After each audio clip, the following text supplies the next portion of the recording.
The pristine white BMW X7 looked absurdly out of place as it crawled down the dirt road, its undercarriage scraping against rocks that had been worn smooth by decades of ranch trucks and cattle trailers.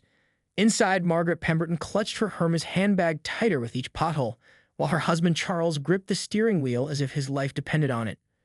"This cannot possibly be right," Margaret muttered, staring at her phone's GPS with the same expression she might reserve for discovering a cockroach in her morning coffee.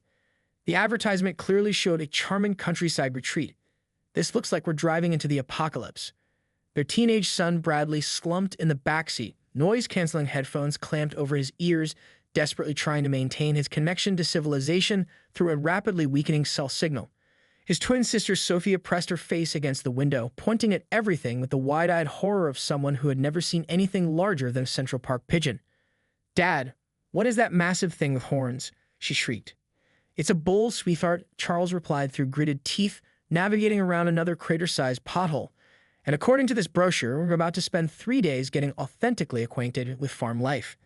The irony wasn't lost on any of them. Just 48 hours earlier, they'd been complaining about the stress of Manhattan life from their penthouse apartment, yearning for a simpler existence. Margaret's book club had been raving about agritourism experiences, and Charles had impulsively booked what the website had promised would be a luxurious rural escape with genuine farm-to-table dining and picturesque pastoral activities. The reality unfolding before them suggested their definition of luxurious and the ranch's definition might be separated by more than just geography. Sam Hartwell was mucking out the pig pen when he heard the expensive purr of an engine that definitely didn't belong on his property. He straightened his weathered back, wiped his hands on jeans that had seen better decades, and squinted toward the main road. A sight that greeted him made him chuckle despite himself. The BMW had stopped about 50 yards from the farmhouse, its occupants apparently afraid to venture closer to what they probably considered the epicenter of rural chaos. Sam could see them through the windshield, heads turning frantically as they took in the reality of his working ranch. Mud-caked pigs rolling contentedly in their wallows, chickens pecking freely around the yard, and his old border collie Rex marking territory on what appeared to be a very expensive tire. "Maya," Sam called toward the house. "Our city folks are here." His 17-year-old daughter emerged from the barn, hay stuck in her dark hair and dirt smudged across her cheek like war paint. She took one look at the pristine vehicle and its horrified occupants and burst into laughter. "Oh, this is going to be good," she said, wiping her hands on her already filthy jeans. "Dad, I don't think they're quite ready for the full ranch experience." As if summoned by some cosmic sense of timing, Bertha, Sam's prize-winning sow, chose that exact moment to emerge from her mud wallow with a satisfied grunt. The 400-pound pig waddled directly toward the BMW, leaving a trail of thick, aromatic mud in her wake. Inside the car, Margaret's scream could probably be heard in the next county. "Charles," she gasped. That thing's approaching our vehicle." Before Charles could respond, the unthinkable happened.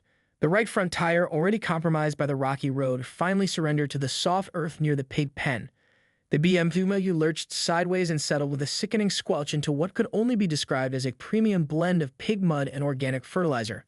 The silence that followed was broken only by Bertha's contented snorting as she investigated these interesting new visitors to her domain. Charles was the first to break the stunned silence, his voice rising to a pitch that sent several chickens scattering across the yard.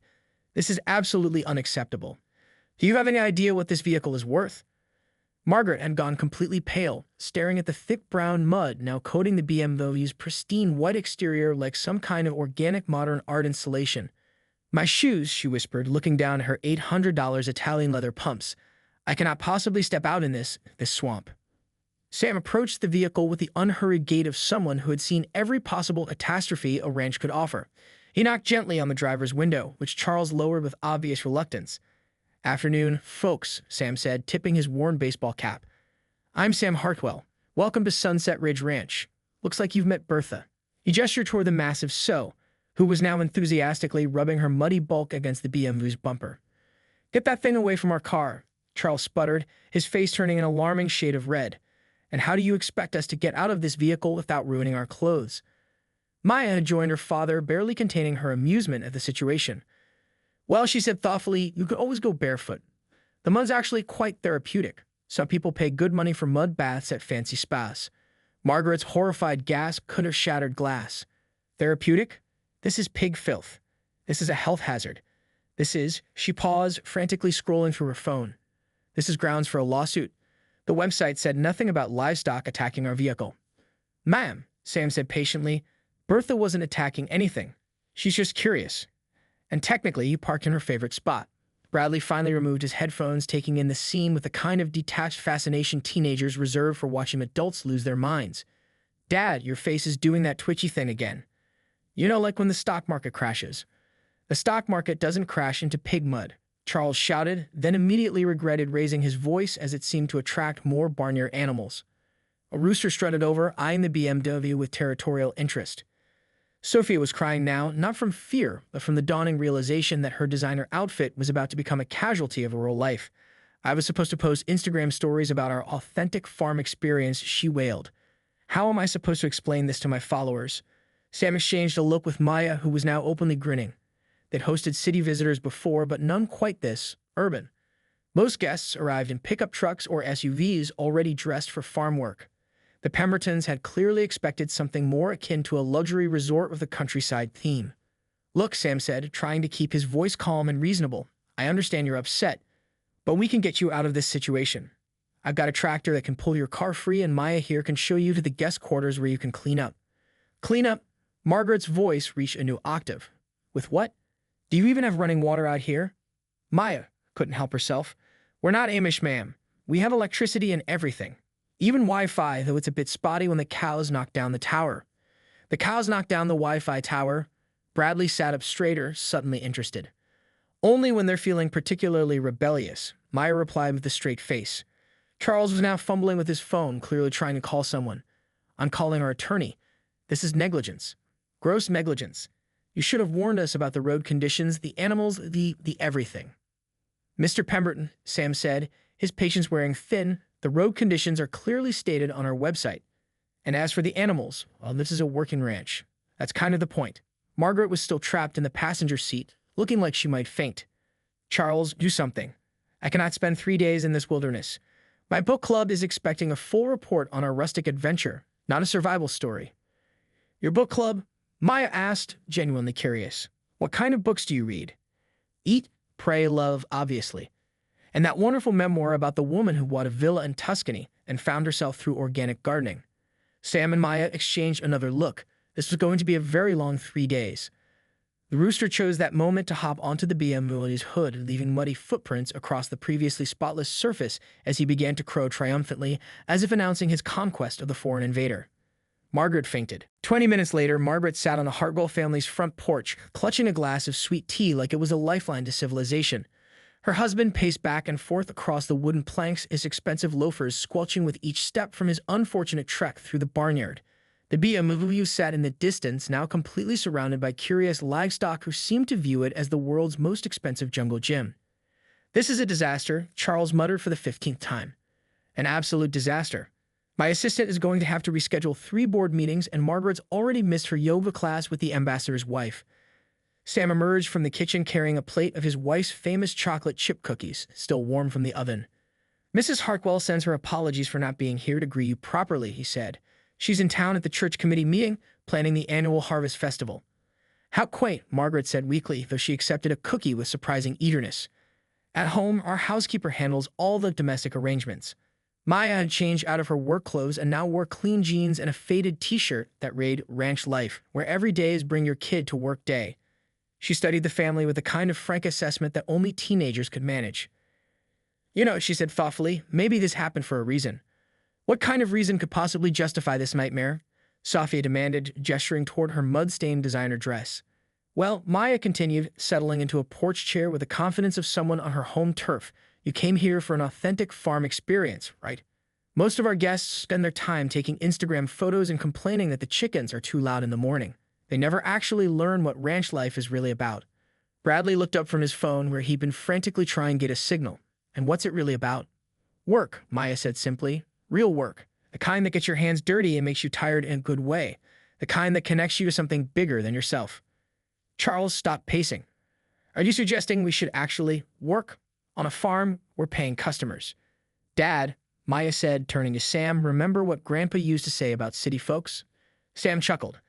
That they think food comes from grocery stores and milk comes from cartons. And they've forgotten that everything they depend on starts with somebody getting their hands dirty. Exactly. Maya stood up, her eyes sparkling with an idea that made Sam slightly nervous. So here's what I propose. You've got two choices. You can spend the next 3 days sitting on this porch complaining about how terrible everything is, waiting for your fancy car to get unstuck, and then go home with nothing but horror stories to tell your friends. That sounds perfectly reasonable, Margaret said quickly. Or, Maya continued, ignoring the interruption, you can spend one full day actually working on this ranch. Really working. Mucking stalls, feeding animals, collecting eggs, helping with repairs.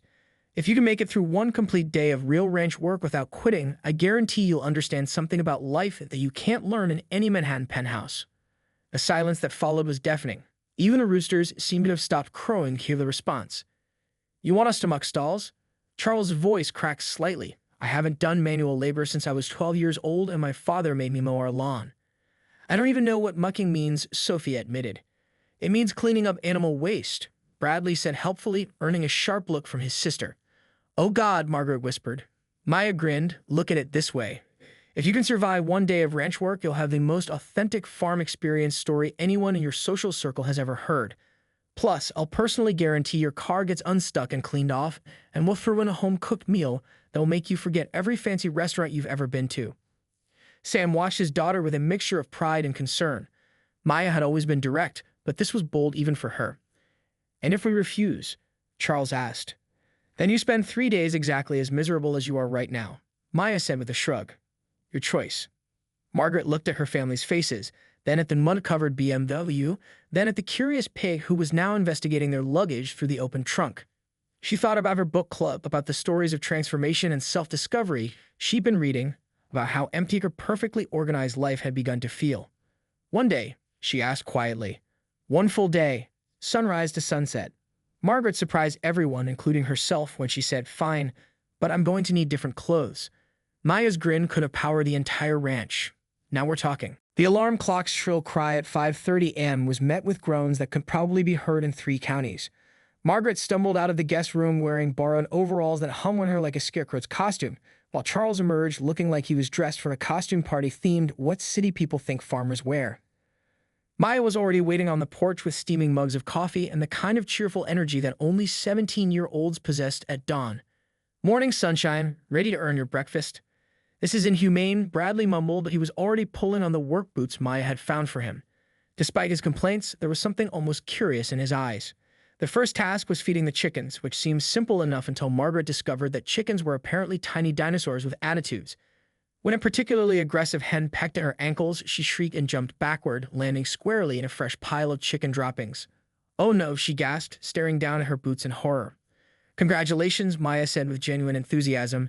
You've just been officially initiated into ranch life. That's actually considered good luck around here. Good luck? Sophie asked, carefully keeping her distance from the feathered demons.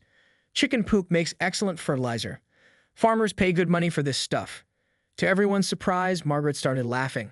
Not the polite society party laughter she was known for, but a real belly-deep laugh that seemed to surprise her as much as everyone else.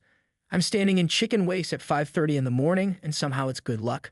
My therapist is going to have a field day with this.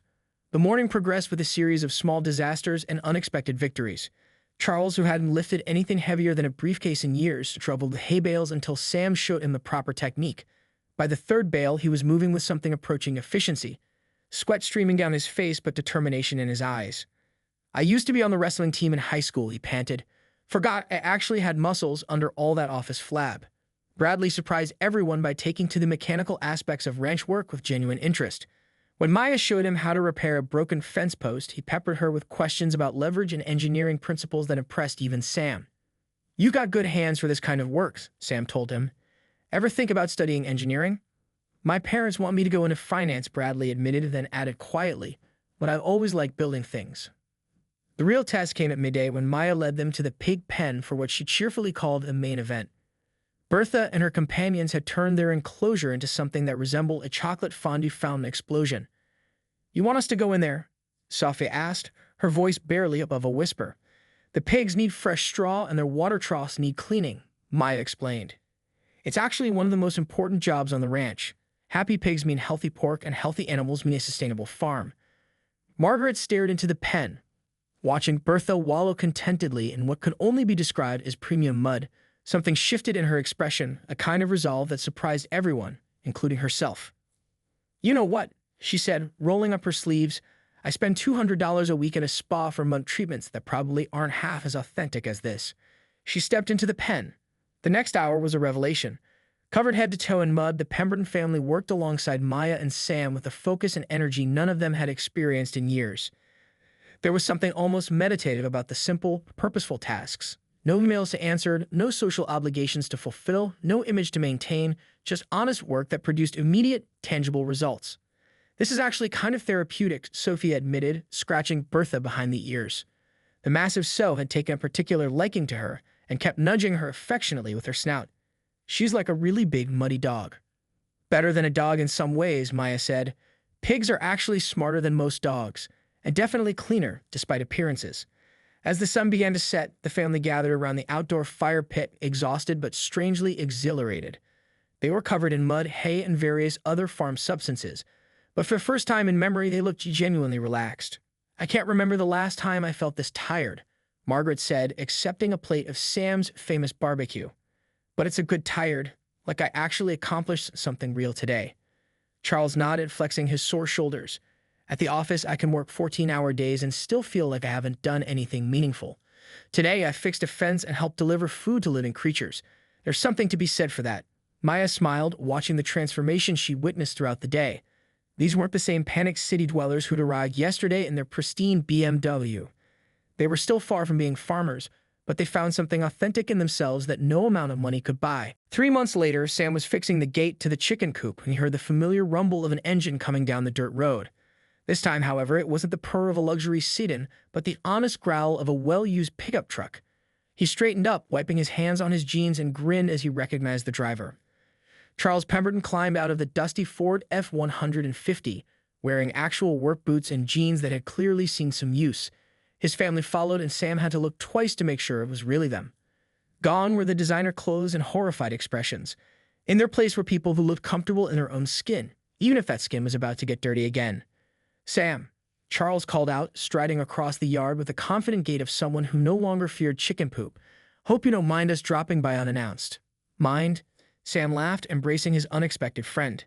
Maya's been driving me crazy asking when you folks were coming back. She's got a whole list of projects she wants to show Bradley. Margaret appeared from around the truck, carrying a covered dish that smelled like heaven. I brought my first attempt at apple pie, she announced. Fair warning, it might not be up to your wife's standards, but I actually made it with apples from our own tree. Your own tree? Sam raised an eyebrow.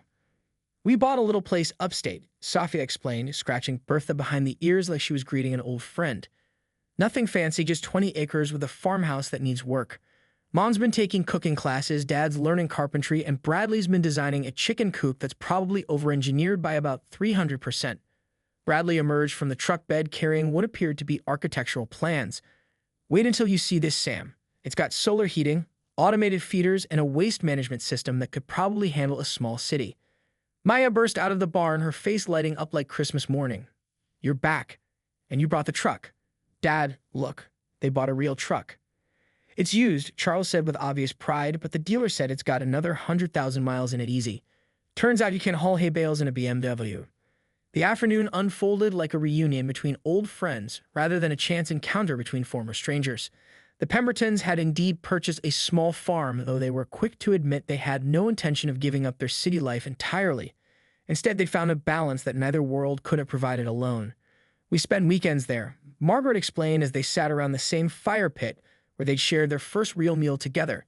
The kids love it, and Charles has discovered he's actually good with his hands. Who knew?